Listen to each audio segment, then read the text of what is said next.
Hmm. Welcome, everyone. How is everybody doing? All right. So, I really don't have much to talk about tonight. I went and picked up a couple of books from the book thing, and I thought this was I thought these were a couple of interesting books. Clearly, I haven't read them yet. I just got them today. But I also went to the bookstore yesterday since I'm only on 4 days work now. So I was like, hey, let's go check out some books. Might be something interesting out there. In the bookstore, it wasn't anything that interesting, though. I probably should have picked up the history of the Spaniards coming to the Americas. I probably should have picked that up. It was only like $1.50 or $2 or something like that. I should have got that, but I wasn't thinking clearly. I think I had to pee and I forgot. There was also a couple of other books that I wanted to pick up that I didn't get around to picking up, but I will. I want to pick them up eventually. But these two books that I picked up today are both from Malcolm Gladwell. It's The Tipping Point, which, of course, the Roots named an album after, and Blink. Uh,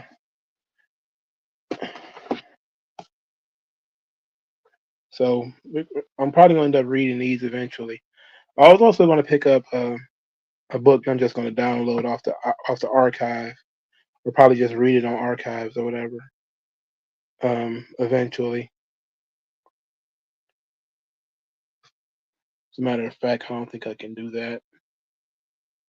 I do want to go through the ISIS papers with you guys eventually. I was gonna do that today, but I didn't. I have to read it through it again and take notes. But there's a lot of ridiculous things in the ISIS papers, and it's pretty. It's a little weird, you know. That was kind of how I was gonna decide to do Black History, is to go through a lot of what the unifying Black ideals, like powernomics and the ISIS papers. They came before Columbus, but I don't have a hard copy of that. I don't have a hard copy of the ISIS papers either. I was gonna have to read it online, but I've read both of those books before, the ISIS papers, which I gave the book away, and They Came Before Columbus also gave that book away. So, but the two books that I got are The Tipping Point, How Little Things Can Make a Big Difference. It is current affairs slash business. So this ought to be interesting. I might just flip through it. If I don't like it, I'll just dump it off at the job, which is typically what I do if I don't like something. Typically, I'll just drop it off at the job and let the patients have it. They need some kind of entertainment,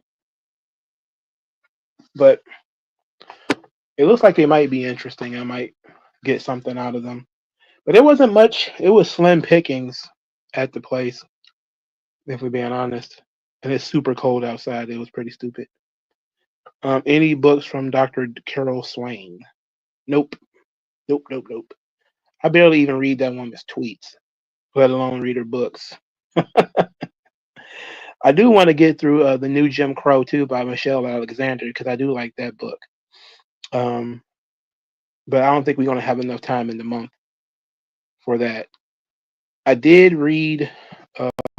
I read through Color, Communism, and Common Sense by Manning Johnson, but I my ended up leaving my notes, which I was taking notes while I was on break as I was skimming through it. I was skimming through the PDF file, but I ended up leaving the notes at work, so I'm not gonna be able to go through that because I don't want to. I remember everything, but sometimes you do want to read things exactly as it was written. So I don't think I finished it either. Yeah, I did finish it. It's like a pamphlet, so like Color, Communism, and Common Sense. I might have a copy of it on a PDF in here if I have that. maybe I'll use that because I have the ISIS papers on PDF, but I have no notes. Because and that book's pretty long. Oh, I do have Color, Communism, and Common Sense. So there it is. I can actually talk about this then. So we can discuss Color, Communism, and Common Sense. So let's talk about this. So Manning Johnson, he's one of the two most prominent former black communists that I think Color, Communism, and Common Sense, it came out in 1958. So around the time the civil rights movement was just starting to pick up. Okay. Now, Julia Brown, who ended up being an FBI informant, both of them were in the Communist Party for 10 years. Manning Johnson, to my knowledge, was not an FBI informant, but essentially he shook off the rhetoric and the ideology of communism, and he figured it out on his own. While Julia Brown also figured it out on her own, that communism was involved with the civil rights movement, and she was paid by the FBI to go back into the Communist Party, and she has been a big she has been one of the louder voices in terms of being against Martin Luther King. But Manning Johnson, he alludes to Martin Luther King and some other people in here without mentioning them by name.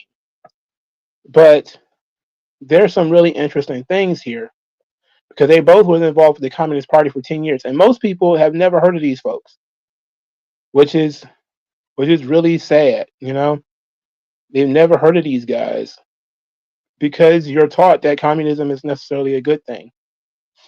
I want to read you some of the things that he says, and we're going to discuss it, I guess. And he talks about in chapter 2. That's chapter 1. He's kind of setting up, the story, telling a little bit about the communist conspiracy in the United States, and it talks about how they changed the name from Democratic Front to all this kind of stuff, and how they all respond to Moscow. But subverting Negro churches is probably the best chapter to start with. Because he says this: created doubt, lack of confidence, suspicion, setting up situations that bring about racial bitterness, violence, and conflict, putting forth demands so unrealistic that race relations are worsened, attacking everybody in disagreement as reactionaries, fascists, Ku Kluxers among whites, and Uncle Toms amongst Negroes, constitute the Reds' pattern of operation. This is exactly how the Democratic Party works today, and to a degree, some of the Republican Party too. But when you're dealing with people who, and a lot of people are what they call useful idiots, where they don't even know that you're pushing the line for communism, and because they don't view themselves as being communists, they say, oh, they're democratic socialists and all that kind of stuff. But there is a very important line here when he says, putting forth demands so unrealistic that race relations are worsened. That's where we are right now, and setting up situations that bring about racial bitterness. That's a very important situation because that's essentially what the civil rights movement did again and again and again. They would provoke racial issues. And once I realized that it became hard to fully support the civil rights movement, because it's like, okay, you're antagonizing people, and of course people are not going to like you if they see you as an antagonist, so he says that these individuals, this is what they do, this is their modus operandi. But he talks about the public denunciation of sky pilots. So He says the deeply religious Negro masses, whom the Kremlin wanted to use as expendables in the struggle for power, shied away from the party. A frontal attack on religion resulted in isolation from Negroes. Therefore, deception was to be tried. The honeyed phrase replaced harsh words. The smile replaced the smirk. The velvet glove covered the mailed fist. Humility replaced arrogance. The handshake replaced hostility.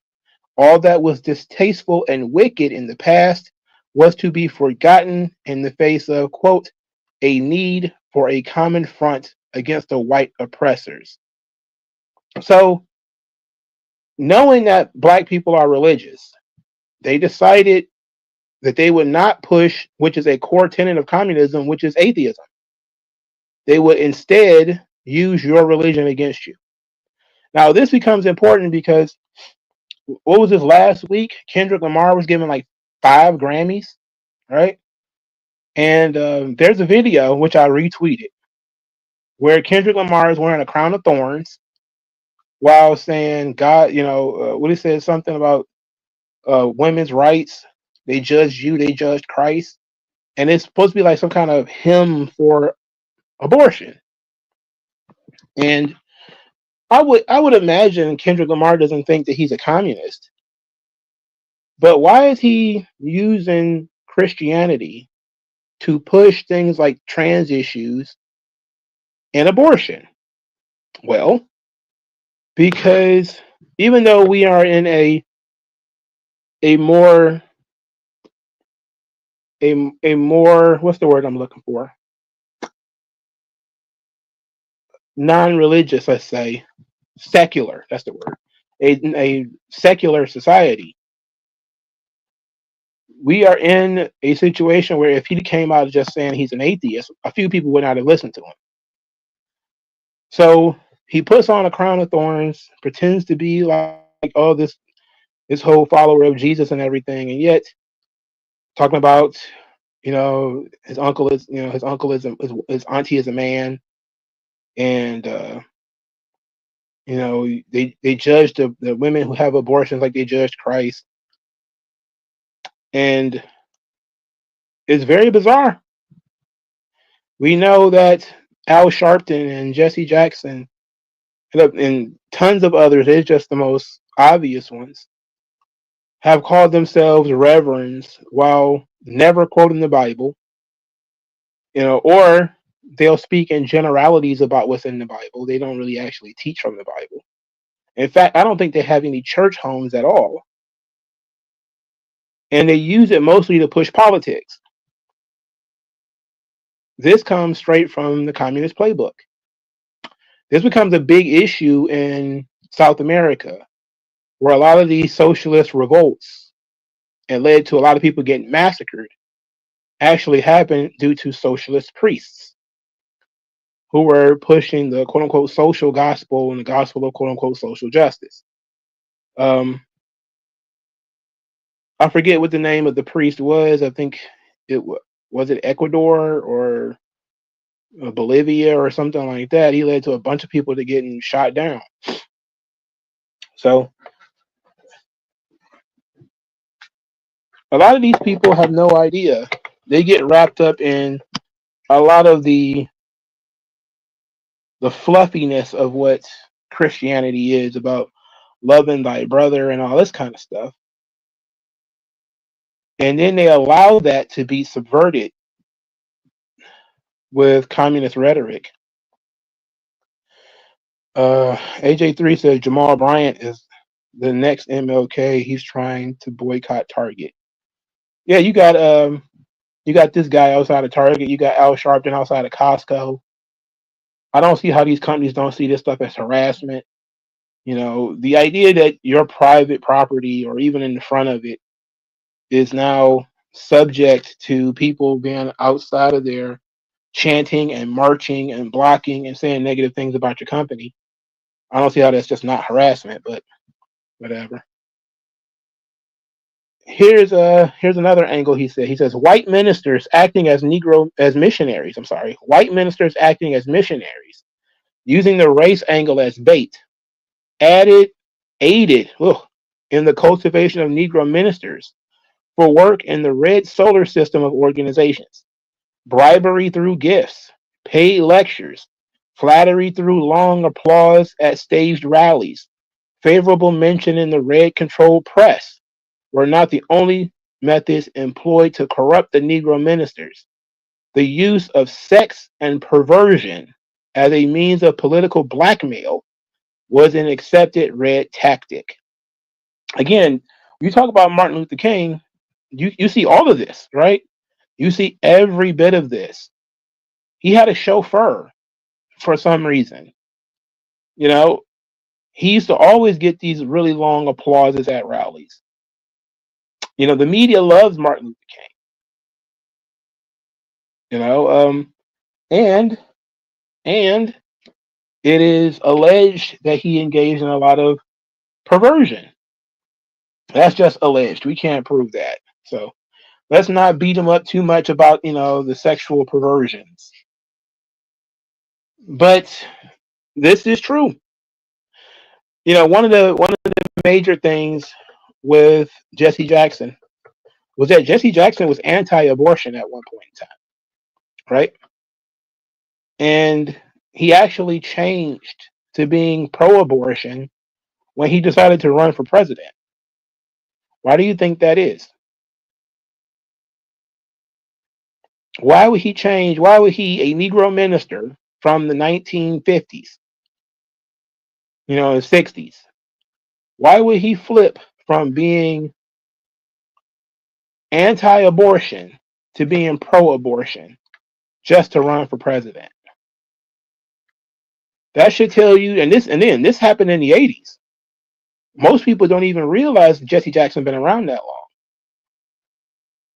That flip happened because he would not be able to get the Democratic Party's nomination for president if he was anti-abortion. And that mattered to him more than more black babies. They've allowed Jesse Jackson to extort businesses for 40 or 50 years.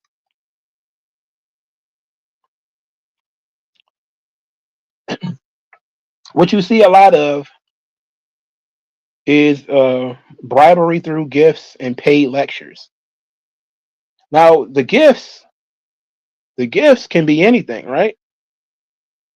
Ibram X. Kendi winning all these awards, paid lectures. They pay this guy upwards of $40,000 to speak.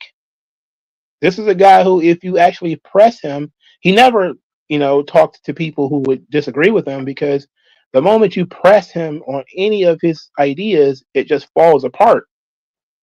So, but they keep him employed through paid lectures. Robin DiAngelo is the exact same thing, right? You're wondering how these people with these really stupid ideas are able to stay around as long as they have. And then you figure out they're getting paid $40,000 an hour to speak at a small college in the middle of nowhere. And this leads people to believe that they have something profound to say because they speak at colleges. And then you saw what happened with Robin DiAngelo when she spent 5 minutes in the room with Matt Walsh. You would think somebody who was really smart and whose ideas were worth $40,000 an hour or whatever wouldn't be made a fool of so easily. But it was, because she was not as smart as everybody is saying that she is. She is a paid actor. She might truly believe everything she says, but her name and everything is inflated by the fact that she has never had to defend her ideas. See, people, and I learned this in college, if you want to talk about something controversial, you put it in a book. You don't put it in the trade magazines, because the trade magazines, for psychiatry or psychology or sociology or anthropology or whatever, they're peer reviewed, and they're going to look to see what ideas are you citing. Are you citing them correctly? Um, they're looking to see if you follow basic structures of thought process in this field, and you might get rejected if you try to. And this is back in the good old days of peer review. Peer review has been a joke for like 15 years now, but back in the day, if you wanted to have something that was absolutely ludicrous, you would simply put it in a book. The idea that there's a third gender ended up in a book. It didn't come out of a peer-reviewed article. All right. There is a lot of really stupid ideas that come out of books because books are not peer-reviewed. Books are basically just your opinion in long form. They're written lectures, essentially. And so you can inflate the value of a book, make a ton of people a bunch of money, make the author a bunch of money, but the author's an idiot.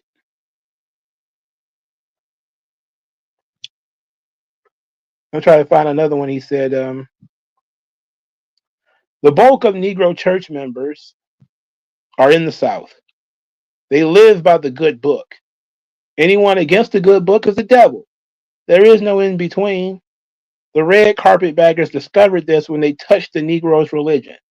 So they avoided this sore spot in order to snare their intended victims. Get them involved in the movement first, and later do the job on their religious convictions was the order. Anything else was putting the cart before the horse. The new line went like this: Jesus, the carpenter, was a worker like the communists. He was against the money changers, the capitalists, the exploiters of that day. That is why he drove them from the temple. The communists are the modern day fighters against the capitalists or money changers. If Jesus were alive today, he would be persecuted like the communists who seek to do good for the common people. Amazing, because I hear this literally all the time. I hear this all the time. Jesus chased out the money changers. This whole U.S. aid thing, they cutting off aid to foreign governments. I was going to talk about that tonight, but I realized that I didn't follow it close enough.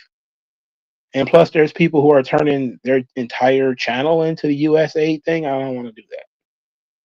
But there's people now who realize that taxpayer money from the United States is going to teach LGBTQ tolerance in Muslim countries,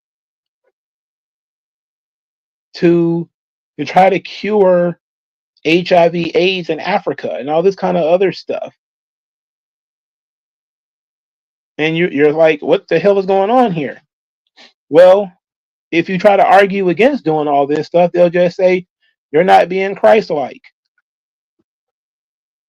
This is what Christ would do. As if Jesus was some kind of politician, which he wasn't. So chapter 3 is about how the communists are going to use black people, which we already know. We know a lot about this already. He says this plot to use Negroes as a spearhead, as the expendables, was concocted by Stalin in 1928, nearly 10 years after the formation of the World Organization of Communism. Prior to this time, the periodic Moscow gatherings did little more than pass resolutions.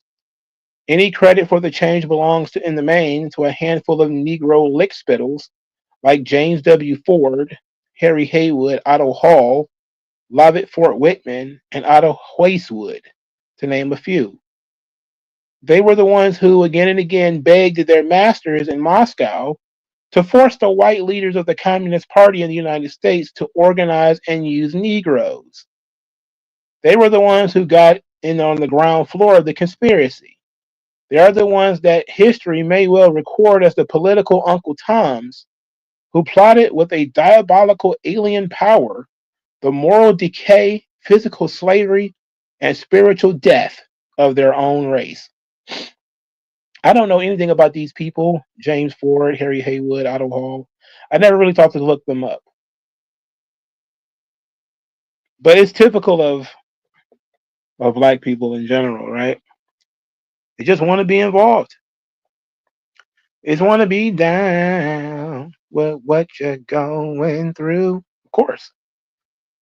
Of course. They want to be down. He said, one may recall organizations formed, directed, controlled, and led by Reds, maybe communists, and fellow travelers such as the American Negro Labor Congress, League of Struggle for Negro Rights, International Labor Defense, National Negro Congress, Sharecroppers Union, the Civil Rights Congress, Negro Labor Victory Committee, Southern Negro Youth Congress, Negro Labor Councils, ad infinitum, that exposed millions of Negroes to communist ideas. The list of sponsors, officers, and contributors reads like a who's who in the Negro intellectual, professional, labor, and religious circles. Though the aforementioned organizations and many others, Negro institutions of higher education like Howard University were penetrated to subvert teachers and students, and thus politically contaminate the intellectual stream of Negro life. White leftists descended on Negro communities like locusts, posing as friends, come to help liberate their black brothers. Along with these white communist missionaries came the Negro political Uncle Toms to array the Negro distrust and fears of these strangers. Everything was interracial, and interracialism, artificially created, cleverly devised as a camouflage of the plot to use the Negro. Now, I probably should break this book out. Because it's kind of important. Let me see if I put it on my shelf or if I put it in a drawer. But it's Brian Burroughs' Days of Rage. It took me forever to get this book. I had heard about it years ago, and I'm just very cheap. I don't like to spend like $20 or whatever for a book, you know. I finally found it for a decent price on Amazon, and I got it, even though it's hardcover. I'm not a big fan of hardcover books. But Days of Rage, America's Radical Underground, the FBI, and the Forgotten Age of Revolutionary Violence. What you learn in this book is that there were many organizations that used black people, and if you combine this with Manning Johnson's statement about color and communism, you learn two different things, that over time the game switched, because all of these white people in the 70s, these white communists, and things like the Weather Underground, organizations like the Weather Underground and the Weathermen, which is technically the same group, just reformed, they worship the black people. And they worship black people to such a degree that if the Black Panthers robbed them, they thought it was okay. You know, it was okay if the Black Panthers robbed them. They would have groups of white people who would sit around in a room, come up with this entire idea, and then realize, because one of them was more woke than the others, we can't fight for black liberation without having black people in this room. So they went around, and I forget which organization this was. That's why I was going to break out the book, but I didn't put anything. To specify it. So I'm forgetting which organization it is. But one of these organizations actually had to go around trying to find a black militant to lead them in the war, because they had come up with everything on their own. but they're a bunch of white people. So they didn't want to do it on behalf of black people as white folks. So they decided they were going to go around and find them a black man to lead them. And he ended up basically taking advantage of them. So I don't remember what the name of this. I think it's the Black Liberation Army. So is it the Black Liberation Army? These are the people who end up kidnapping Patty Hearst. And she ended up getting involved with like bank robberies and stuff. This is, believe it or not, this is more of a crime book than a politics book. Brian Burrow also wrote an amazing book called Public Enemies about the creation of the FBI. It was actually very good. I definitely suggest that. But this is how things changed. In 1958, or 1928, you had black people begging the communists, hey, we can be useful to you. And then about almost 20 years later, the white people are running around looking for black people to join them. Trying to, but not just join. They want the black people to lead them specifically. Because they're fighting on behalf of the third world. Third worldism really kind of wrecked the communist idea because now it became all about Vietnam and South Africa and all that kind of stuff. So, chapter 4, Bane of Red Integration. Manning Johnson writes, many Negro intellectuals, artists, professionals, etc. were carried away with this outburst of interracialism. Here was an opportunity to be accepted by the other racial group. Secretly, they always wanted to get away from other Negroes. Moving around among whites would somehow add to their stature and endow a feeling of importance. So they went after communist interracialism like a hog going after slop. Amazing. Basically, a lot of the black communists wanted to actually just be around white people. They wanted white acceptance. But this is the interesting bit. I want this on record.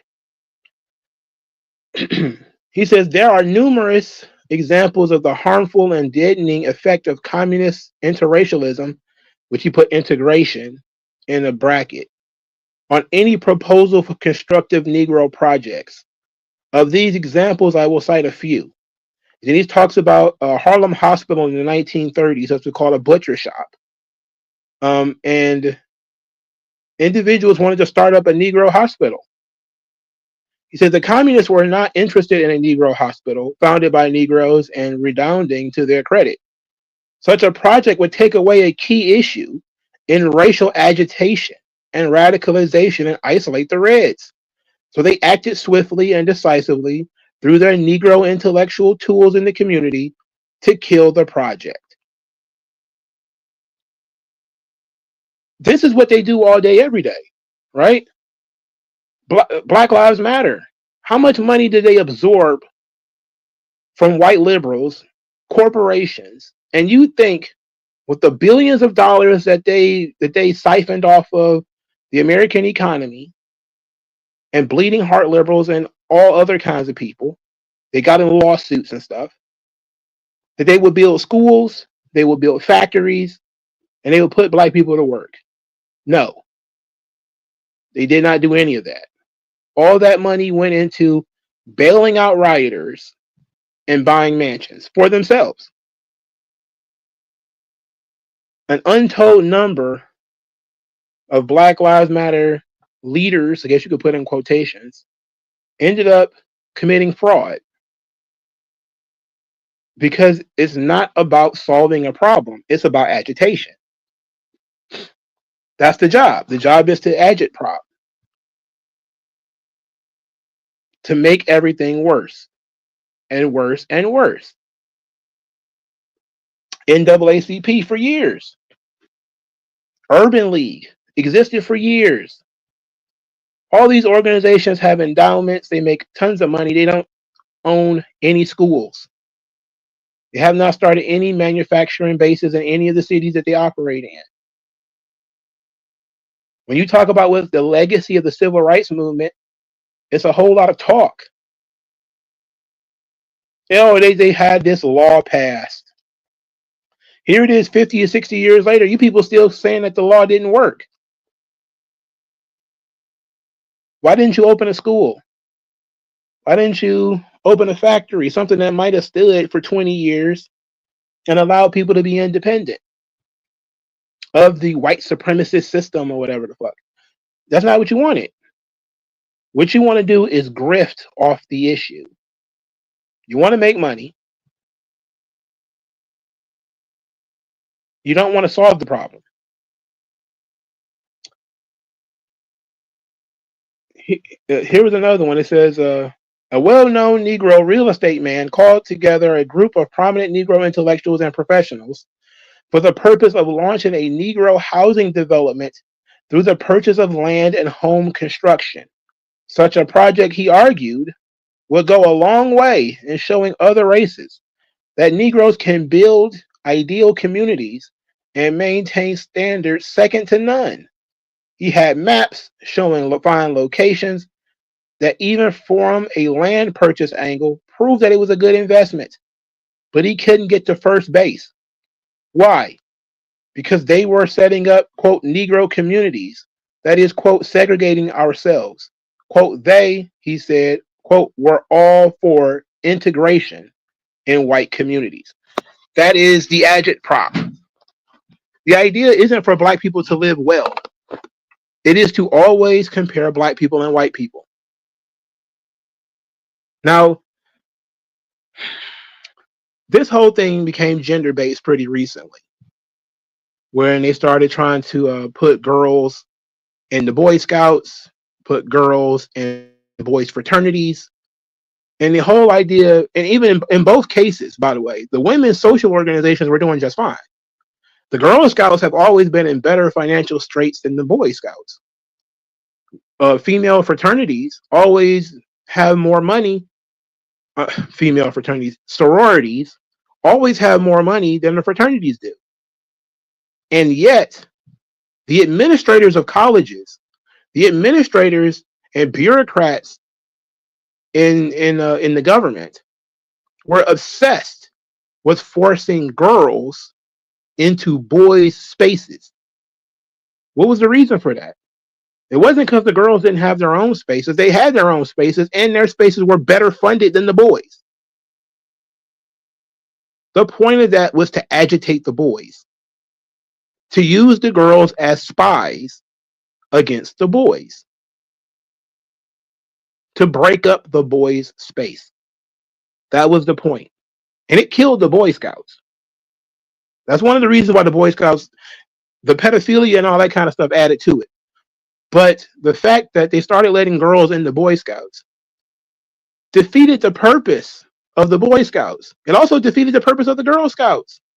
The Girl Scouts filed a lawsuit saying, hey, why are you forcing the girls into Boy Scouts? That's hurting us. And it was ignored. It was ignored. Why? Because the point is to agitprop. They don't want to, there's no problem to be solved. There's a problem to be created. And the race issue was the same thing. Black people had their own hotels and hospitals and all this kind of stuff. All that shit went away with integration. Because they did not want black people to have that stuff. They want you to want to be in white spaces. That way you can do stuff like, what was that video that happened recently where the guy pulled up into his own driveway? He scared the white woman who was walking down the street. She ran into a house, ringing the doorbell. Turns out it was his house. She didn't know that. She was freaking out because a car was slow rolling down the street. That became a national news story. Why? Nobody was hurt. If somebody would have gotten killed or something, then maybe it might be a news story. But that's not a news story. Why did that, the bird watching situation, why did that become a news story? Because the media, and there are racial organizations that are involved whose sole purpose is to grift off this issue. They don't want black communities. They want communities that they can grift off. They want people to complain. Because if you complain, you're closer to imploding the system.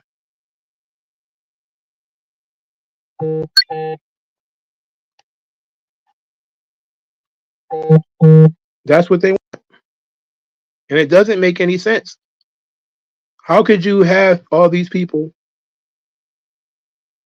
and you never want to fix the problem? You just want the problem to go on forever.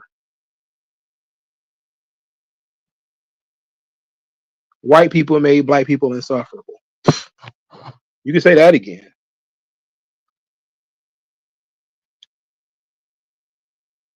Here's another one. He used this example. A prominent Negro dentist who became well-to-do in the Negro community takes great pride in his radical views and associations.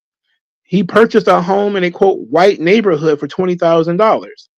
He has since added approximately $10,000 for repairs and alterations. Publicly, he boasted about being the only Negro family in the neighborhood. He makes his money off Negroes, but he is a Negro, but he doesn't want to live among them.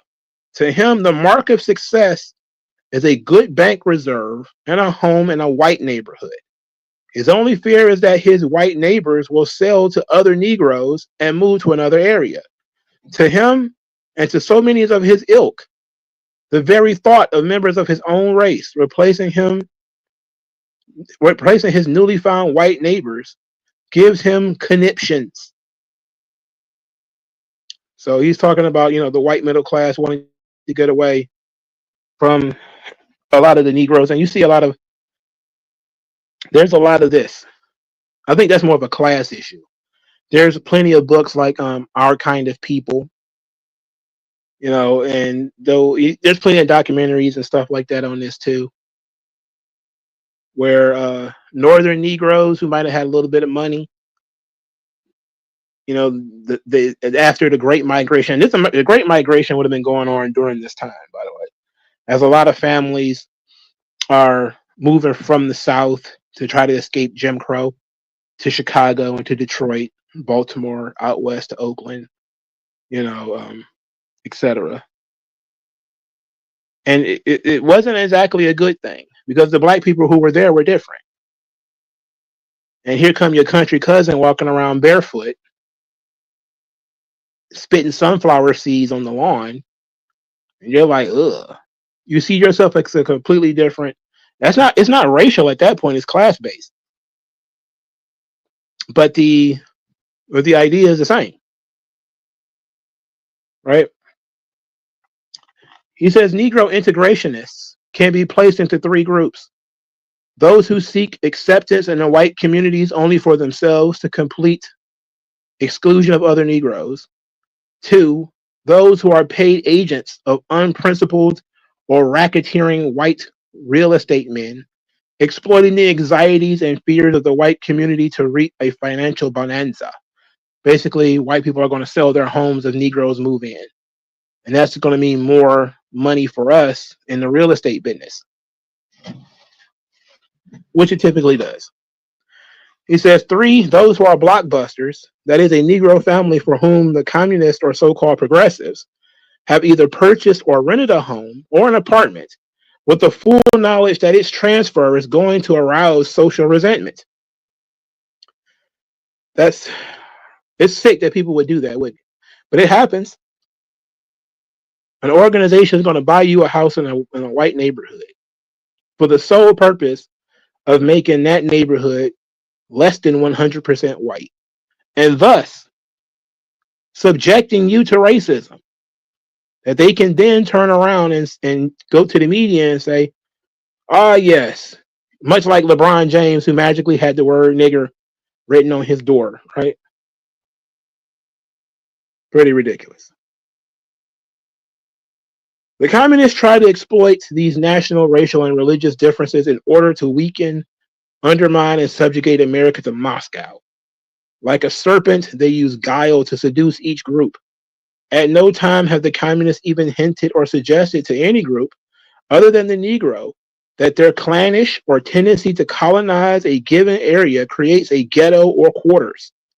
Were they to do so, they would be jeered out of each section as crackpots. Evidently, the communists had international propaganda in mind when they described the Negro sections as ghettos, because the definition of the word ghetto in no way applies to a Negro section any more than it does a German, Irish, Jewish, Chinese, or any other section in America. In other words, he's saying that ghetto is a communist creation. Now, we know that's not entirely true, that the Jews were forced into ghettos in certain parts of Europe. Okay? And they were called ghettos then. What he's saying is all black neighborhoods are called ghetto. But you don't talk about Korean neighborhoods that way. You don't, like when we talk about like Mexican Town here in Detroit. Mexican Town is, a lot of it is low income. We never call it ghetto. They may call it the barrio, but we don't call it ghetto. Right? And so it's labeled as a negative thing in order to push integration. Just like they keep telling black people that their grocery stores were subpar, their schools were subpar. They tell you that everything that you had that was yours is less than, and that you should want to integrate because that's what they want. Interesting, right? Let's move to the next section. The next section is destroying the opposition. He said no small amount of support of the communist cause came from important and influential Negro newspapers. W.E.B. Du Bois had a pretty good connection with Negro newspapers. Negro newspapers hated Booker T. Washington. In his book, My Larger Education, he talks a lot about getting into it with the Negro newspapers. He said there were also Negro intellectuals, artists, professionals, politicians seeking a ladder to success. They are used according to the strategic needs of the Communist Party. In preparation for their treacherous role, the party passes along the word covertly or openly to give them preferred treatment. Forces, money, publicity are used in the build-up to change comparative Negro unknowns into national and international race leaders. So he's talking about how communists manufactured race leadership. People who came out of nowhere are all of a sudden race leaders, like Ibram X. Kendi or Ta-Nehisi Coates, right? And it goes back to what he was talking about earlier, where you'll have false praise and gifts like awards being given to people who aren't that smart, but they speak well, or they pass the message along the way that the communists would like. They do the proper job and they'll get rewarded for it. And he's saying, well, there's plenty of intellectuals, politicians, artists, etc., who are willing to go along with it. I just talked about Kendrick Lamar. He's willing to go along with it. He'll put on a crown of thorns, like he's Jesus, and preach about abortion and transgenderism. And he's the most popular rapper in the world, according to the Grammys. Right? Notice how Beyonce was so accepting of the LGBTQ community, and that's the core of her fan base. Now, black women do love them some Beyonce. I'm not going to lie to you. But the core of Beyonce's fan base is the gay community. And she seems to be an icon among them, much like Tina Turner was in her day. Right? Now, he does take a shot at Thurgood Marshall here. He says, take also the example of a well-known Negro federal judge who made 2 rulings in favor of the criminal communist conspiracy. He was known as a communist fronter before he was appointed. He is hailed in the red press, the communist press, and was boomed for the Supreme Court. He's talking about Thurgood Marshall. He says, in both instances, the long-range investment of the communists paid off. Similar examples can be cited again and again. As a result, belief has grown among Negro opportunists that if you want to get ahead, play ball with the Reds. If you want to get ahead, play ball with the Reds. I just talked about Jesse Jackson. Switched his opinion on abortion. We've seen Michael Eric Dyson change his opinions on things. Neil deGrasse Tyson, right? When I first saw Neil deGrasse Tyson, one of the first things he said is that he didn't want to be the black scientist. He just wanted to be a guy who talks about science. He's an astrophysicist. He wants to talk about space, right? That's what made me start following him. That's why I bought his book initially. Cosmic Queries, I think the first book was called. I was very interested in space at the time. I have these bouts of things that I'm interested in for a short time, and then I lose interest in them. I still like, space. I'm still interested in that. But I'm not interested enough to buy another book. I think one book is enough.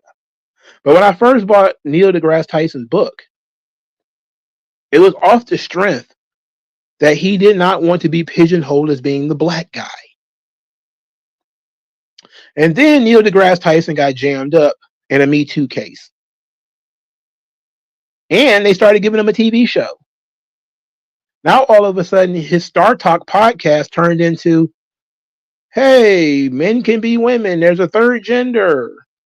Like, what? You're supposed to be a scientist. Funny how that works. But if you want to get back on TV, you want that Me Too stuff to go away, play ball. There's all sorts of blackmail going on. I hate that these things started making a ton of noise when if I was sitting here doing nothing, this shit wouldn't be going off like this.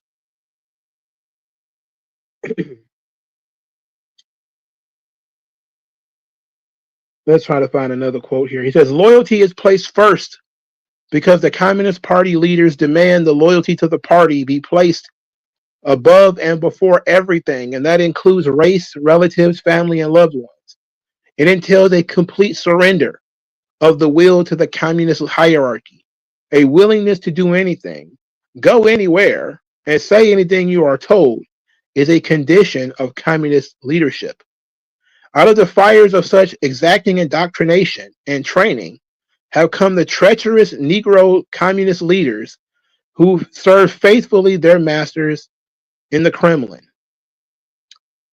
He said, so this is an interesting quote because it's when you learn something, like there's a book called The Righteous Mind by Jonathan Haidt, where he talks about the values,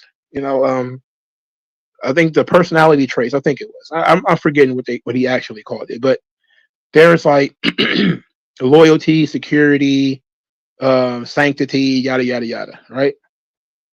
And he found that his idea was to find out what do conservatives and liberals, what do they value, right? And one of the things that conservatives really value is loyalty. Loyalty to country, loyalty to family, etc., etc. One of the lowest things that liberals value is loyalty. It's on the bottom end of things that they value. One of the things they value more is freedom. Okay? They don't value loyalty. So loyalty has to be coerced. And you find that in almost all totalitarian societies, far left societies, one of the first things they do is they turn the children against the parents. They turn family against each other.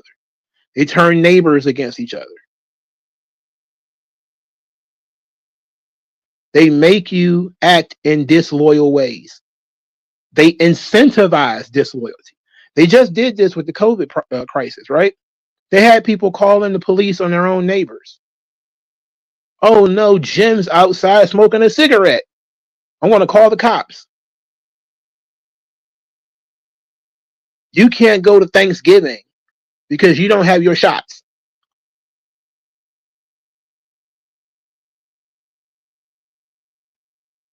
And this book was written in 1958.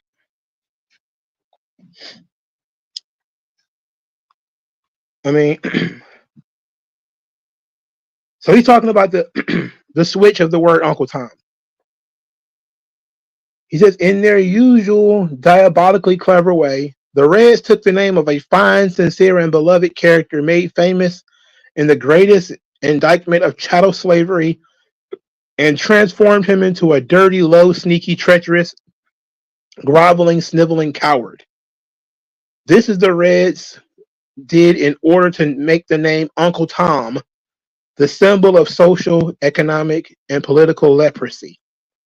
Today, the name Uncle Tom among Negroes ranks with the term McCarthyism generally, turning many ministers into moral cowards, many politicians into scared jackrabbits, and many other leaders into hypocrites. No man dare stand up and proclaim convictions counter to red agitation without running the risk of being pilloried. The communists, their fellow travelers, leaders of the NAACP, and other race agitators have created an ideal climate for such persecution. Ironically, the communist definition of Uncle Tom applies to the Negro communist and fellow traveler more than it does to anyone else. He says, in fact, I do not know any Negro, living or dead, who sank to the depths of cowardice, servility, and treachery as has the Negro communist.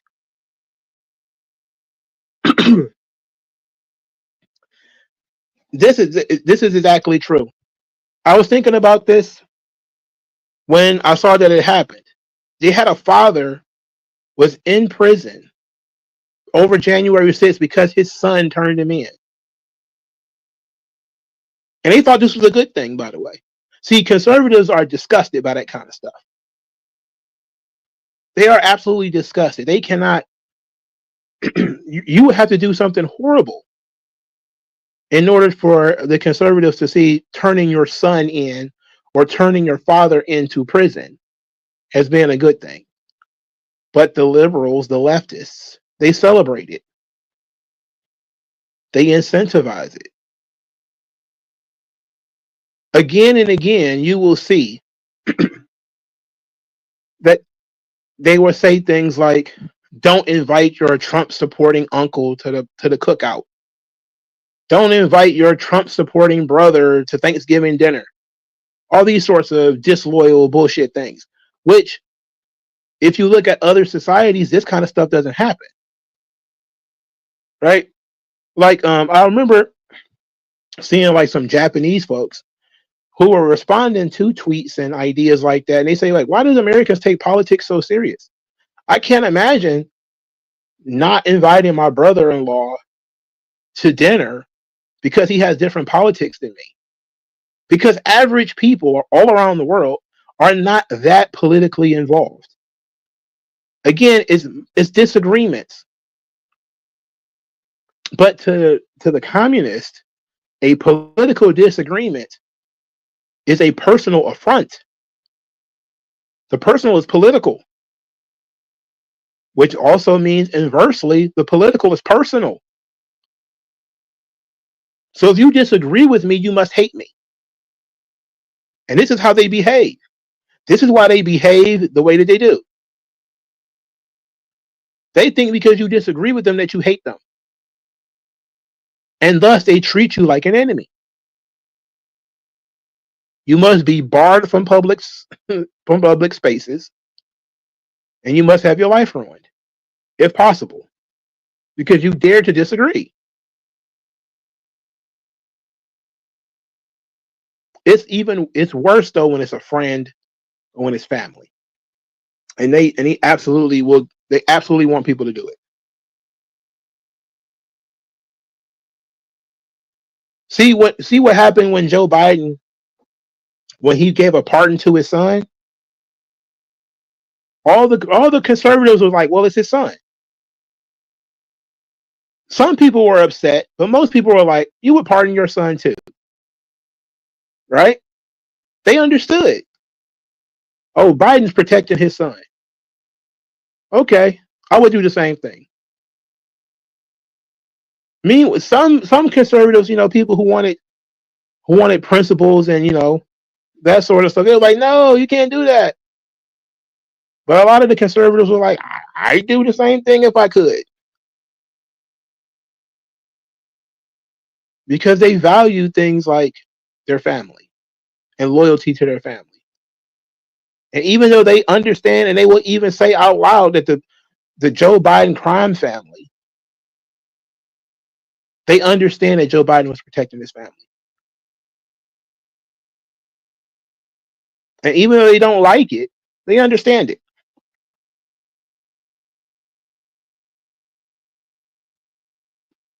Guess who would flip out if they did the opposite?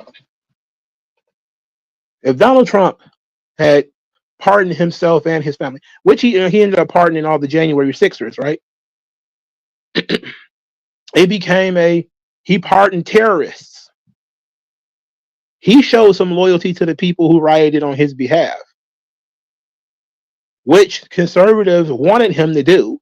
Many of them were saying, the moment you get in office, you commute all these sentences and get these people out of prison. Trump tried to slow roll it. Oh, no, I need to look at these things line by line. And they were like, no. Just let them all out. And then he ended up doing just that. And just letting everybody out without looking into these cases individually. And then the leftists got mad. Oh, no, you just let all these terrorists out of prison. Oh, no, what are you doing being loyal? You're supposed to be a hypocrite like the rest of us. You're supposed to stab people in the back for your politics. That's what we do.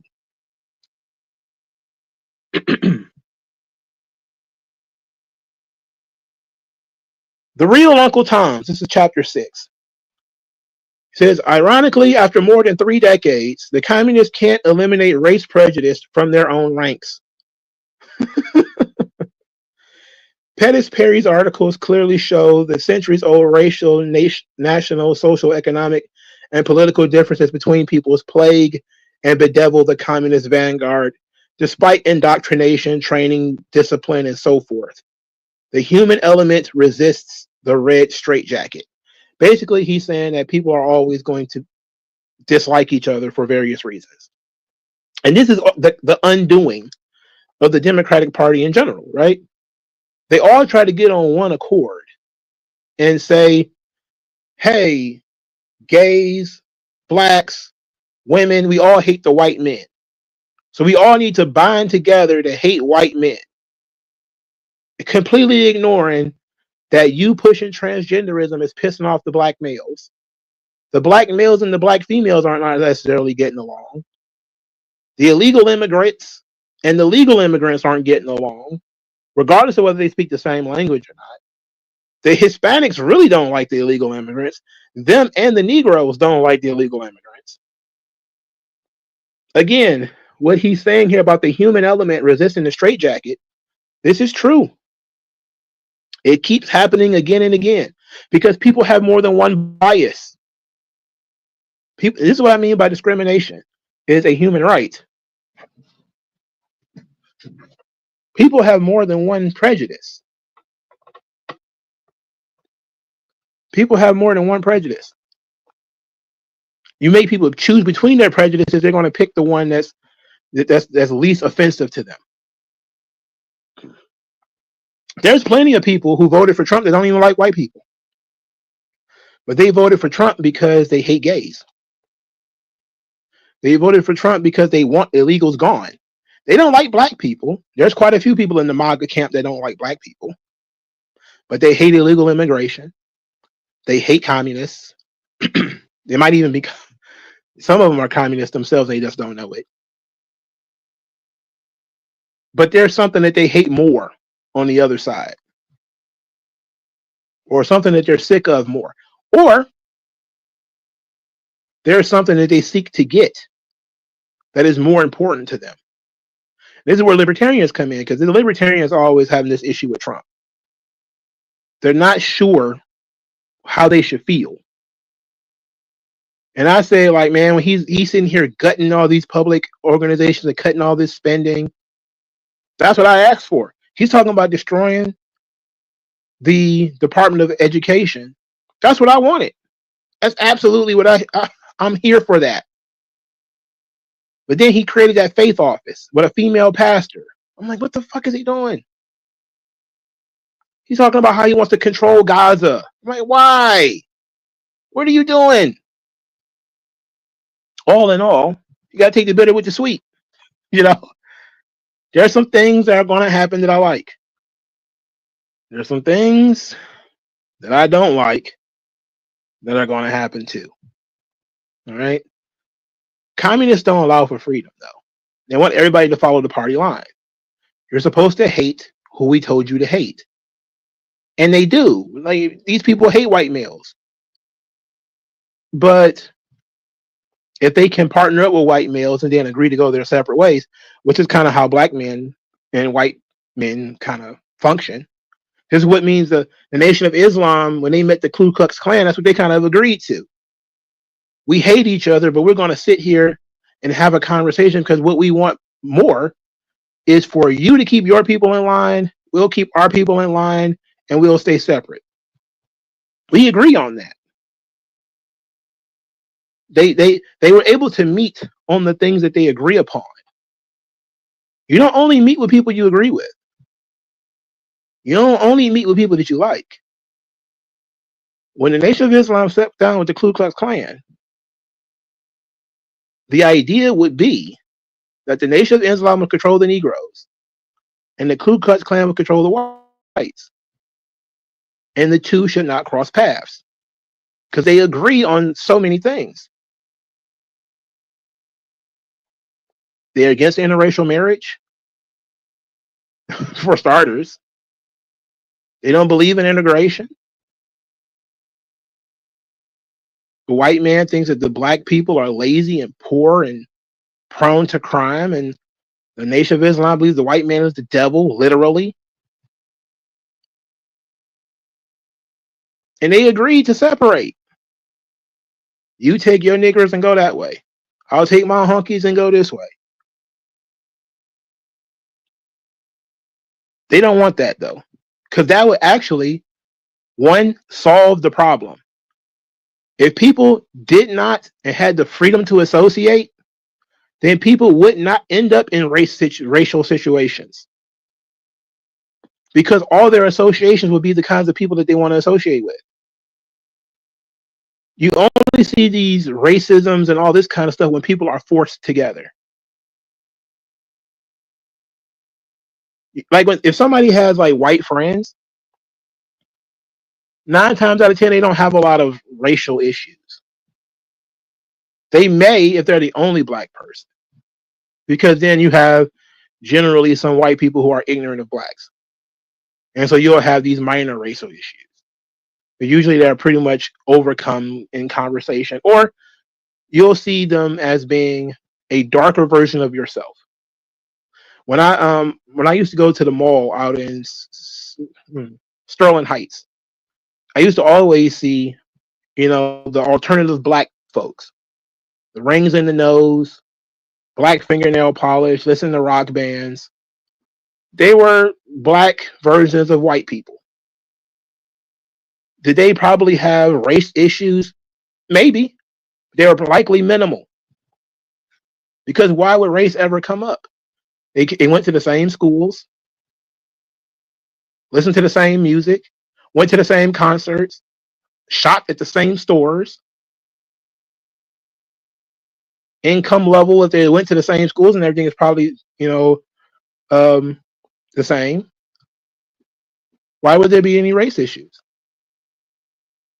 Of course there wouldn't be. You see all the time in the South, poor whites and poor blacks get along just fine. You see up in the North, rich whites and rich blacks get along just fine. A lot of the issues will happen once you start forcing poor blacks into neighborhoods with rich white folks. And the reverse will also be a problem. You have poor whites being moved into a black neighborhood or whatever, there'll probably be an issue.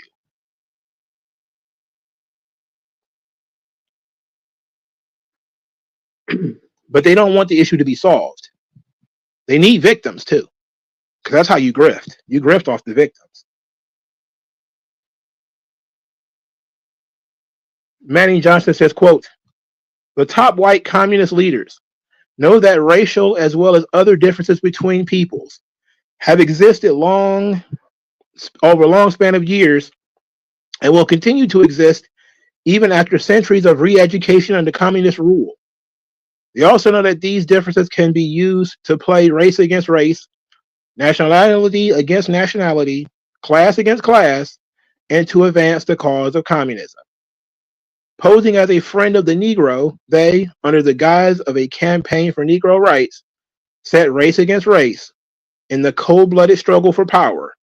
Their hypocrisy and the falsity of their claims are clearly revealed in a number of instances. Again and again. Again and again, you have these issues. And people get along fine, as long as they're similar enough. Right? As long as people see, you never see a race riot at a basketball game. You never see a race riot at a football game. You didn't really see race riots in the early days of boxing. You did see race riots to a degree because of Jack Johnson and shit. But sporting events, musical concerts, etc., they never brought racial struggle.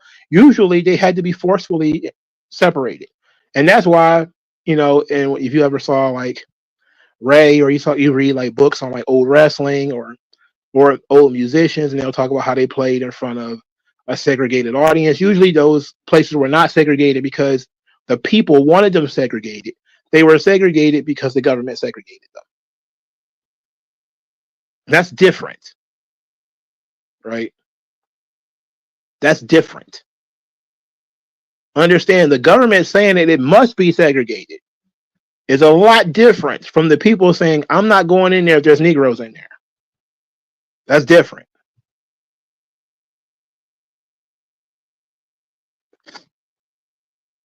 And why would white people want to go see the Temptations anyway? They hate niggas, right? Why you want to go see Ray Charles anyway if you hate black people? You know he black, you can see. He the one that can't see. But that's what it boils down to, right? It was the government that was saying that these people need to be separated. It wasn't the people themselves. People don't care. And most of them are too poor to care.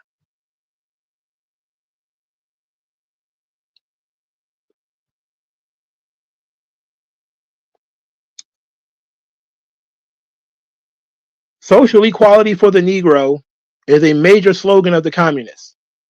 They use it on the one hand to mislead the Negro American, and on the other hand to create anxieties and fears among white Americans to better exploit both racial groups.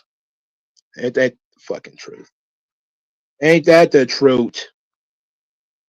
We're halfway through this thing. I'm not going to go through the entirety of it. It's longer than I thought. So this is chapter 7. The communists distort the facts concerning racial differences for ulterior motives. All the right is not on the Negro side, neither is all the wrong. The same holds true with regard to the white man's side. The repository of good or evil is not to be found in any particular race. Black men are just as good or evil as white men. Yellow men are just as good or evil as brown or red. It will behoove anyone to speak about the other. I remember when I was young, I was told straight up, don't listen to white people. And my grandfather told me that. Don't believe shit white people tell you. The white man is the author of lies. That's why he told me not to date white women. My daddy told me that. Why would you take Why would I take the word of black people, sacrosanct, over the words of white people? Well, because you told white people hate you, so they're not going to tell you anything good. They're not going to help you. Why? Just because of my skin color? Then what happens if black people lie to me?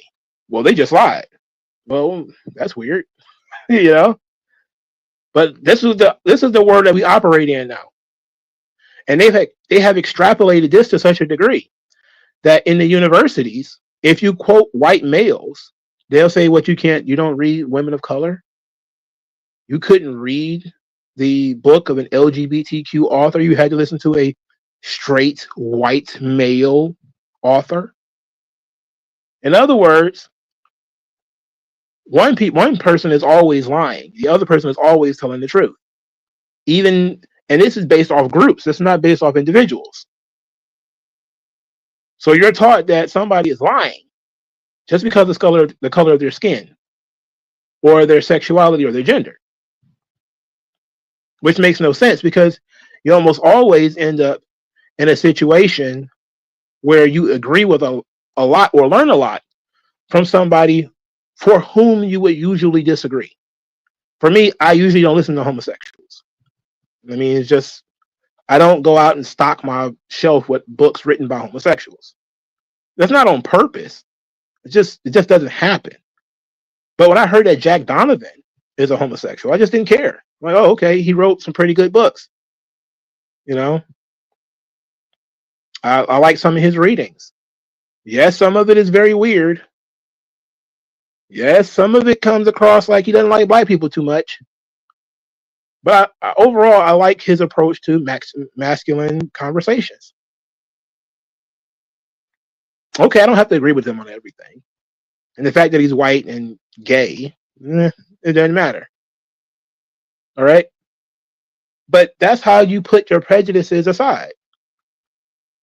Because I was interested in his writings before I knew he was gay. So that didn't matter. But when people are gay first, well, that's off-putting. You know, that's just plain off-putting. But this is a particularly good chapter here because there's so much to go into in the creating hate chapter. He says white men sold white men as slaves. Black men sold black men as slaves. Black rulers are no more humane than yellow, red, or white rulers. Neither are they less brutal. The placing of the repository of everything, right and just, among the darker races is dastardly communist trick to use race as a means of grabbing and enslaving the whole of humanity.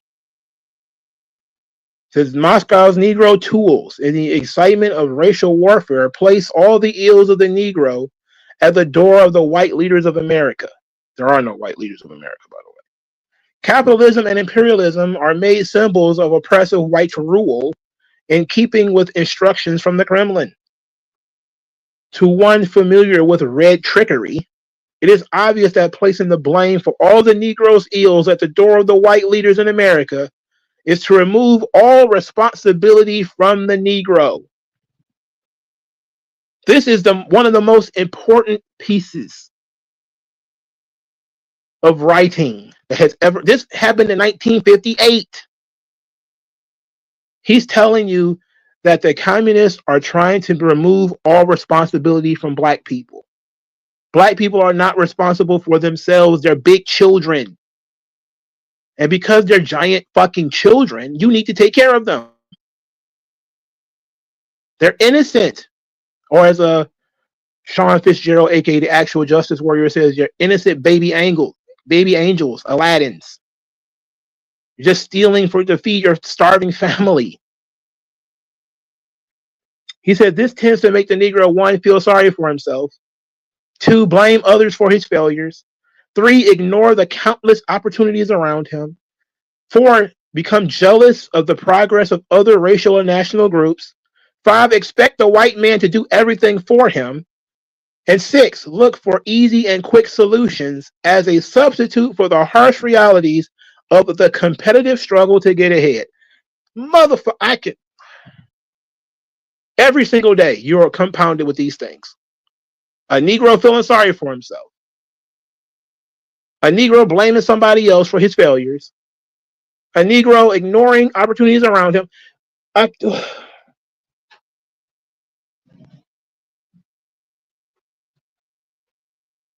This whole thing was so amazing because when you talk to race grifters, one of these things are bound to come up. And as a matter of fact, multiples of them will come up. What they have done is time and time again, they have just found new reasons that you're not responsible for your own behavior. Okay? The blaming of others is so goddamn prevalent in Black America that you cannot talk about any subject without white people coming up, without slavery coming up. It is inevitable. It is inevitable that white people will come up. Now, the jealousy of other groups, this has always existed, but it's far more prevalent now than it used to be. And I noticed it when I was in college, because I started seeing how, they wanted to separate blacks and immigrant blacks, from Jamaica or Africa or, the Nigerians or whatever. You want to separate from them a little bit. I used to read articles about how Yale students were trying to block Africans from, accessing certain scholarships, trying to hold them down. You'll see them attack Jews all the time. They'll go after the Asians. Oh, everybody, they're too successful. Why aren't we so successful? Because it's the children and the legacy of slavery. It's the legacy of Jim Crow. We need reparations. That's expect the white man to do everything for them. We need reparations. We need land reform. You got to give us a house. The Gibbs. Give me a house. Give me a car. You got to give me a job.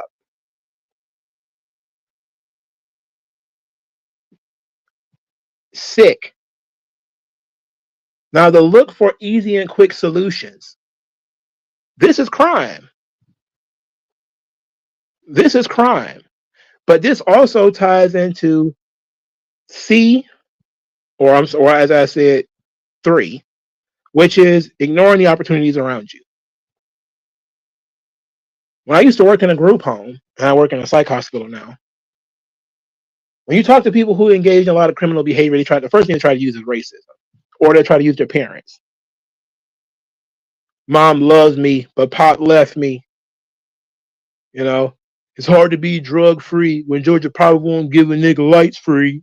That kind of bullshit. The bullshit logic, right? And you tell them like, man, you could have done X, Y, and Z instead of, messing around and going to jail. Oh no, man, I can't do that. Or either that or they didn't think about that. It's easier to boost, which is stealing and then reselling. It's easier to steal cars. It's easier to arm rob people. It's easier to sell drugs. If you look at, and I've done that lecture on this channel before. If you look at crime, and you look at crime as a perfectly rational thing to do, it makes more sense to be a criminal than it does to be straight up. I mean, just do the math. If you can make, let's say you're a person who makes $1,400 every 2 weeks, let's say $1,400. If you want to sell pills or cocaine, how long would it take for you to make $1,400? Depending on how much you can get, it's not going to take you 2 weeks. That's how much and you won't have to spend 8 hours doing it. If you end up at the end of 40 hours or 80 hours in 2 weeks, and it end up only being $1,400, and the dope boys can make $1,400 in a day, then what makes more sense? To sell the dope and get the same money that it would take for you to make in 2 weeks? And then you will have the dope boy saying, I got your rent payments on my wrist. What you pay for your mortgage, I pay for my car. You know? I spilled more money on on spilled liquor. You know? You start getting stunted on. That's when you end up with the a Bronx Tale issue where the working man is what do you call it? The working man is a what was the word he used? But you remember saying that Bronx Tale, a sucker or something like that. The working man is a sucker because the gangsters live well every day and they didn't have a job. They just hung around drinking and they stole whatever they wanted. They took whatever they wanted. They had money all the time. People who work, they suffer. People who steal and then the judges and the lawyers or whatever make excuses for him. Oh, his mom didn't give him enough hugs. His daddy ran out on him. He faced racial discrimination. All these fucking excuses that apply to millions of other people. And yet other people do not participate in the same behaviors. But we now have built into our laws these excuses that you can blame mommy and daddy. You can feel sorry for yourself. You can blame Whitey. You can blame your childhood trauma, the guy who bullied you when you were 14, even though you're 28 now. This is a very powerful piece of business here.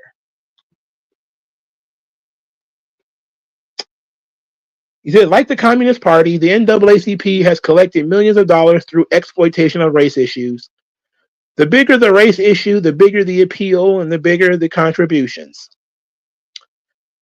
He says, yet one cannot find any report of this money being spent for factories and shops to provide jobs, lands, and home construction, specialized training for talented youth, hospitals, convalescent homes, classes in sanitation and personal hygiene, care or upkeep of property, combating crime or juvenile delinquency centers to aid Negro youth and preparing to meet stiff employment competition in science and industry. He's talking about the NAACP making tons of money off race. He said, it is no accident that the NAACP is dubbed the National Association for the Agitation of Colored People. The record speaks for itself, millions for agitation, not 1 cent for the things that win the respect and acclaim of other races and national groups. They take money, they do nothing. Because if you solve the problem, then they can't grift off the problem. How many people have tried to create charter schools only to have these groups, these NAACPs and the Black Lives Matters and all these people show up and try to get it shut down? They've had AP programs shut down in high schools. Why? Why would you want to take away an opportunity for a truly gifted child to go to a better school? Why would you take that away from them? Oh, because it just perpetrates inequalities. So, people are not meant to be equal. Why is that the gold standard of how government should function? Because of this shit. Because the teachers' unions are one of the golden geese. If a bunch of people leave the charter schools and leave the public schools and go to charter schools are more than likely not going to be unionized. So and people have said, well, it's not going to there's no big difference between the two. Okay, well, if that's the case, then public schools shouldn't have a problem with the competition. The issue here is that that's not what they want. They don't want to solve the problem of black kids being illiterate. They want black people illiterate, or they don't care. They're indifferent to it. That doesn't matter. What matters is that there's a slush fund that they pass to the teachers every year, teachers, administrators, etc., to which keeps them in position in perpetuity until they retire. And then they can continue to grift off the system even when they're retired. If you remove that gigantic slush fund, public money going to these schools, and you add some accountability, a lot of these people are going to lose their jobs. That's not what they want. They don't care about kids. If you stop paying people who are not effective, a lot of things will go away. A lot of programs will go away. A lot of the homelessness projects and programs will go away. A lot of things for people who are engaged in like a lot of these worker programs and stuff like this that never get anybody a job. There's tons of those floating around. Oh, okay, come here and we'll help you get a job. You'd be sitting there. I remember when I used to be, young and dumb, going to Michigan Works every day. You go to Michigan Works every day for 2 fucking years. You'll never get a damn job. Because they teach you how to write a resume, but that's about it. They don't teach you how to do an interview. They don't teach you about skills or anything like that. They just teach you how to email a resume out, and you just keep showing up day after day or week after week or whatever, and you never get anywhere. But they still got a job tomorrow. So then there's that. I mean, I'm not saying it's a bad thing. I'm just saying it's one of those things. He said, there are Negro institutions of higher learning and integrated ones based upon geographical lines that make available the highest type of training for those Negroes who seek it. There are special scholarships and funds created by white philanthropists that enable Negroes to attend the finest universities and colleges in the country. What is ironic is that most of the Negro leaders responsible for the incitement of racial violence have been the recipients of these scholarships and grants. They possibly would have been cotton pickers or boot blacks were it not for this aid, because only this aid gives them the free time to plot the destruction of America. Amazing, right? These people who benefit from white philanthropy are usually the people who hate white people the most. That's amazing. And it's true. No matter how many awards you give Ta-Nehisi Coates, he's never going to like white people or police officers or whatever. Because his feeling of inadequacy will never go away. It's ingrained into his bone structure. So many of them should have imposter syndrome, even though they don't. They should have it. It's embarrassing, actually.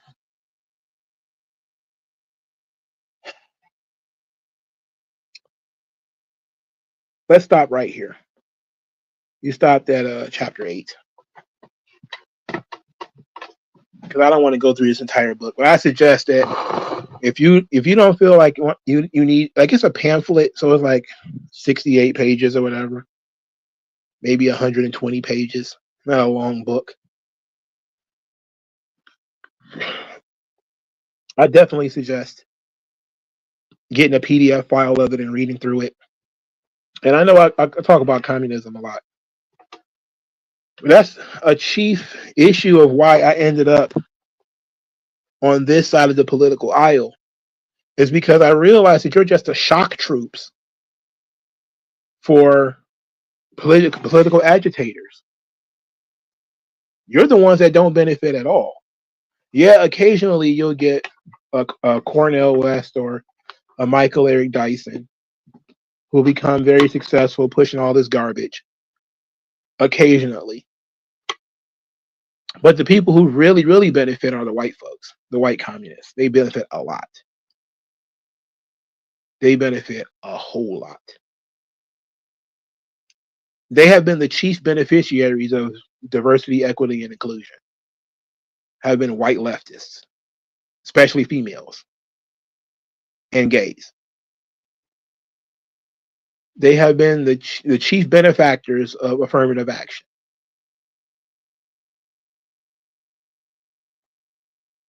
And a lot of them are Jewish, but mostly they're just white or white women and white gays. And you realize that they're not out to help you. They only say they are. And any help that you actually get is secondary to them helping themselves. Because at the very least, they want you to think that they're a good person. So it's all about them anyway. Even if it's just, I want to be anti-racist. I want to save the environment or whatever the fuck, right? But that kind of stuff is what helped push me to where I am now. Is once you learn that you're just a pawn in this game to these people, your life doesn't matter unless they can use it. You know, the George Floyd thing should have been one of the most offensive things ever seen.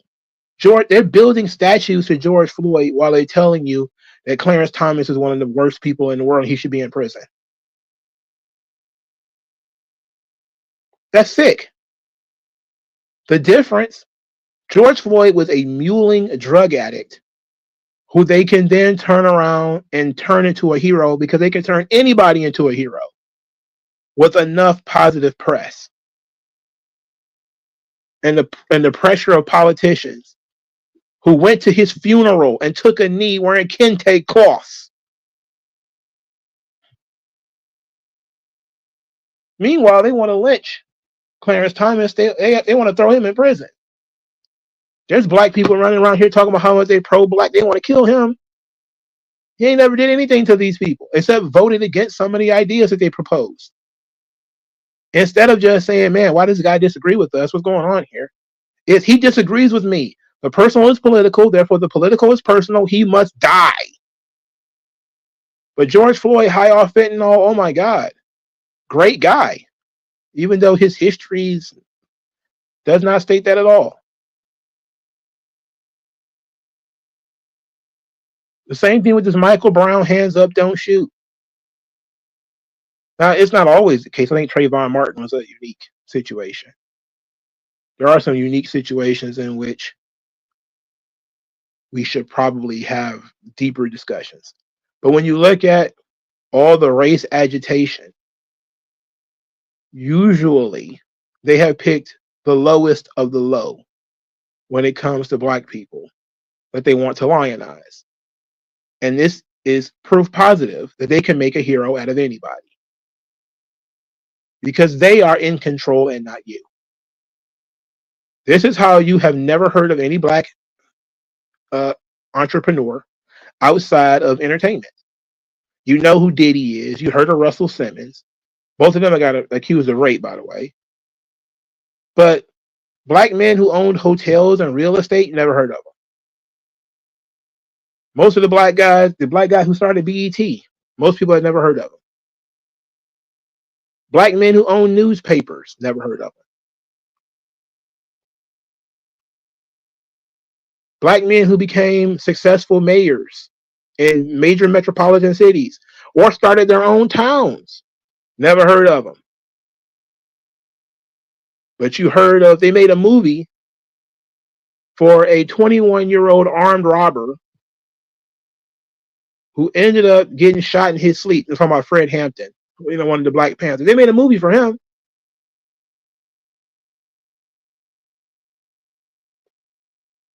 Interesting who they decide to make your heroes. And don't get me wrong, they are deciding. And that's why, and this is what an important element of Black History Month is, realizing that a lot of the people that you were taught were heroes are basically the equivalent of what we call now industry plants. And Martin Luther King was one of them. He was an industry plant. Was he put there by communists? I'm entitled to believe that he was. I'm inclined to believe that he was.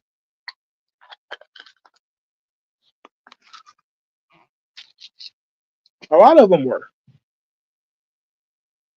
These people became and got national headlines. They came, they lived, they died, they accomplished nothing. They wrote a lot of books, did a lot of speeches, maybe engaged in some criminal behavior. I'm talking about the Black Panthers now. But it accomplished nothing. Martin Luther King at least has, the two laws he helped pass, but those things ended up being detrimental to the United States. And these people are just basically handpicked and shoved in front of you as Negro leaders. And nobody ever asked the question, why do we need Black leaders in the first place? We don't need Black leaders. Everybody needs to be their own leader. If you take responsibility for your own life and help the people that is in your immediate area, you can uplift your family, and from your family, your neighborhood, and from your neighborhood, your city, and from your city, your county, and from your county, your state, from your state, your country. It starts with you taking control of your own life, though, being accountable for yourself. All these people whose job it is to tell you that you are not responsible for yourself, you are not responsible for your own decisions that you made, are actively out to get you. They're using you. You make bad decisions. You have to own that.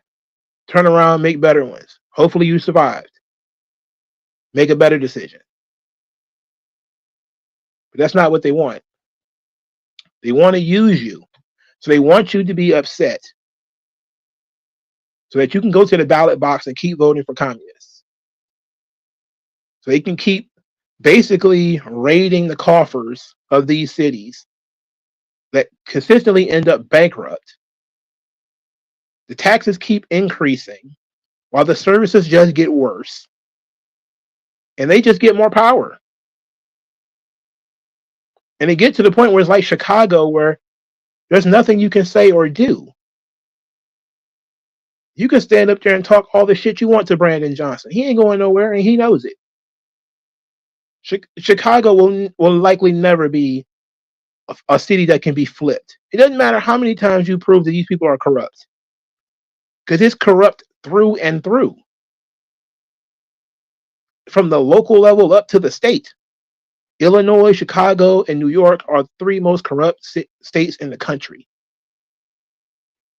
And they're the darkest blue that is possible. It's impossible for a Republican to take over these states. They have that much power and that much control. So they are corrupt as fuck. And you're not going to be able to do anything about it. Even if you vote somebody out, you're just going to vote in another corrupt Democrat. That's exactly what happened with Lori Lightfoot. They got her out of there. They just brought in this idiot. And he's just as bad as she is. And he just did this in New York. Get rid of one idiot, bring in another one. Oh, he's even worse.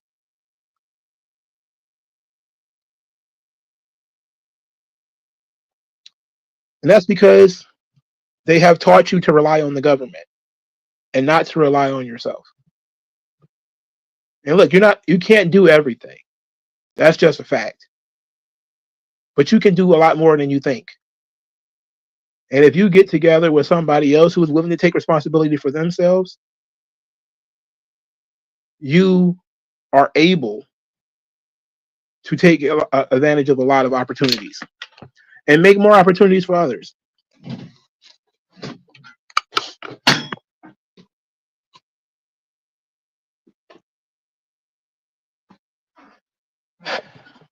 It's unfortunate, but this is what we live in now. It's almost time for UFC. I'm gonna watch UFC with my brother. So, thanks everybody for stopping by. I appreciate it. We're gonna watch Rambo. I think next week. NXT, I believe, is next Saturday, and also I'm gonna watch Grand Slam, but that's gonna be way late in the day. So we might end up watching Rambo maybe Sunday. I'm probably gonna watch a DVD version of it too. He says, "How about this? The Black American is not getting along with the immigrant." Yeah, and that's been going on for a while. Dennis King says, "What are your thoughts on Martin Luther King winning the Nobel Peace Prize?" Well, I understand why they did it, but this is what I mean by when Manning Johnson talks about bribery through gifts. You know, he got the Nobel Peace Prize for being nonviolent, when in reality he was stoking racial division. Like technically he wasn't throwing punches and throwing bricks at anybody, but he was pushing people to get bricks thrown at them.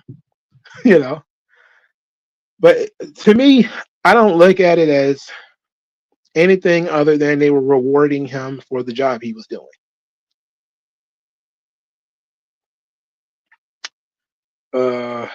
Kevin White says, "What is your take on the Mildred Burke movie coming out in March? Saw Britt Baker, Tony Storm, and Naomi." I'm reading the book right now. I'm reading the book that the movie is going to be based on right now. The book is very good. I looked at the trailer. Trailer looks pretty good. You know, hopefully it's good. Hopefully.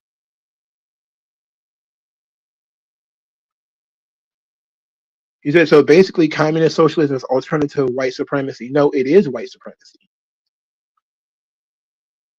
Because even if black people are involved, they're enacting something, a system of governance that's just going to empower white people. The patronage system has helped white people more than anybody else. I mean, it's just facts. They're talking about the Fantastic. I didn't watch the trailer, the Fantastic Four. A lot of people was talking about it. Maybe I'll watch it as soon as I turn this stream off. He said, if you look at the protests now, you barely see any black people. It's mostly a crowd of mostly immigrants, white people, and white women.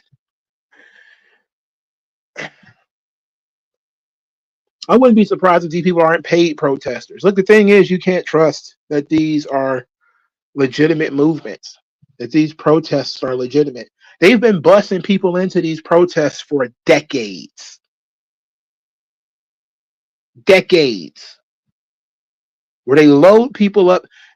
Al Sharpton loaded people up in buses to bring them to Costco just this week.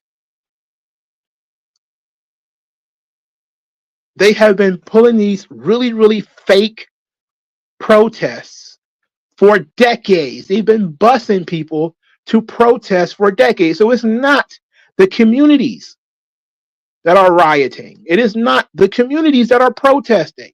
It is a professional organization that goes around barnstorming protests. It's fake.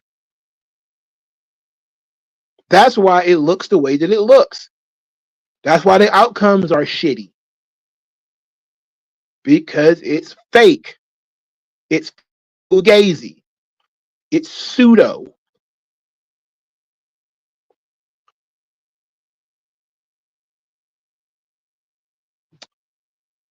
He said, Prince Ali says he's writing characters who subverted parodies of Superman. They suffer from the dilemma of their culture, permitting them from feeling pleasure or having indulgence or intimacy. Good luck with that. So did you get her recent book called The Adversity of Diversity? No, I haven't. I've never read Dr. Carol Swain. All right. Thanks everybody for stopping by. The Generate Sharingan has something to say. He says, what I mean by communist socialism is alternative white supremacy is that people think of white supremacy, they think of typical Western right-wing capitalism. Oh, okay. Well, I guess so. You know, maybe. But the way I look at it is, it basically just empowers white people. And it's not. It's the point of it is to subvert traditional right-wing capitalism. But capitalism isn't even right-wing. It's free trade, which and free trade and free association, which are not. They're only political because communists don't like them. Communists want forced association. They want forced trade. They want to control these things. So they can't be neutral on this.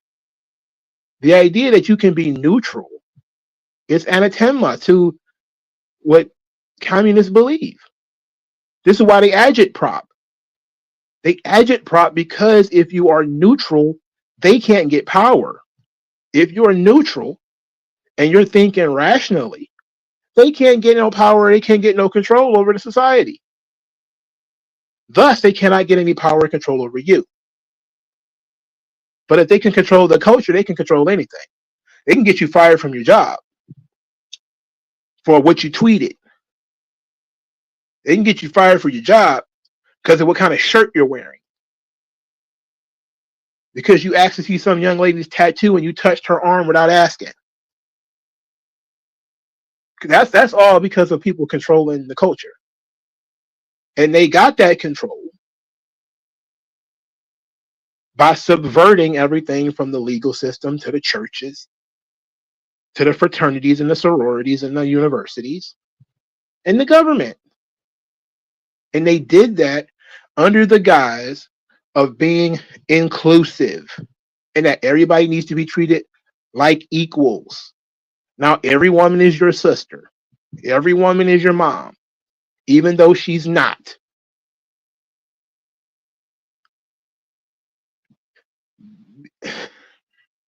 I don't want to go too far into it, but thanks, everybody. I'll talk to you guys later.